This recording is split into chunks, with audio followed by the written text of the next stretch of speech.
l'émotion de ces Éthiopiennes sur le tarmac de l'aéroport d'Addis Abeba.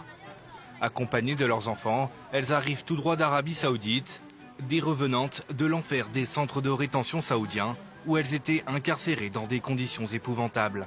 Leur tort, avoir immigré illégalement au royaume pour une vie meilleure. Nous sommes retournés dans notre pays béni après 6 mois de prison. Mais nos frères sont encore là-bas, vivant sans vêtements, portant uniquement des sacs en plastique. S'il vous plaît, que quelqu'un les aide. Ils nous donnaient une casserole de riz cuit pour 300 personnes. Jusqu'à 400 personnes vivaient dans une seule pièce et nous ne pouvions pas voir la lumière du soleil. S'il vous plaît, faites revenir les gens qui sont en prison. Des conditions effroyables de rétention dénoncées depuis plusieurs années par des organisations de défense des droits de l'homme et qui ont poussé les autorités éthiopiennes à réagir. En 2021, elles ont signé un accord avec Riyad. Objectif, rapatrier environ 100 000 de ses citoyens au cours des 11 prochains mois. Ce sont nos citoyens. Et ils ont vécu beaucoup de moments douloureux.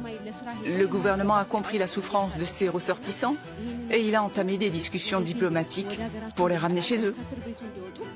Leur retour chez eux présente un défi colossal pour le gouvernement d'Addis Abeba.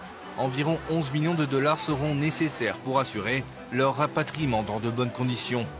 Selon l'Organisation internationale pour les migrations, environ 750 000 Éthiopiens résident actuellement en Arabie Saoudite. Plus de la moitié dans l'illégalité.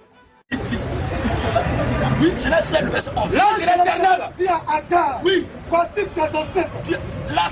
Agar, c'est la mère d'Ismaël, qui est l'ancêtre de tout bon musulman.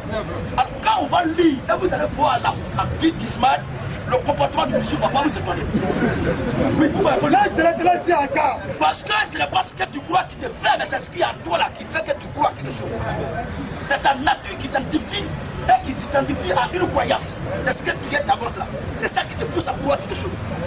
Un homme qui a le sang d'Ismaël en lui, il est forcé qui croit à l'islam. Parce que ce sang-là, c'est comme ça. Oui. L'ange de l'Éternel dit à Agar, voici tu es ancêtre. Voici tu es ancêtre. Et tu enfanteras un fils. Tu enfanteras un fils. À qui tu donneras le nom d'Ismaël. À qui tu donneras le nom d'Ishmaël. Car l'Éternel t'a entendu dans ton affliction. L'Éternel t'a entendu dans ton affliction. Ismaël, l'ancêtre des musulmans, parce que c'est le frère, c'est le fils. La vie d'Ismaël va influencer la vie de tous les musulmans. Tout bon musulman est conscient que son ancêtre c'est Ismaël. Alors, Ishmaël sera comme un âne sauvage. Tu vois, notez numéro 1, ce qui va le caractériser, c'est la sauvagerie. Notez ça d'abord. Il sera comme un âne sauvage. Ishmaël sera comme un âne sauvage. Oui.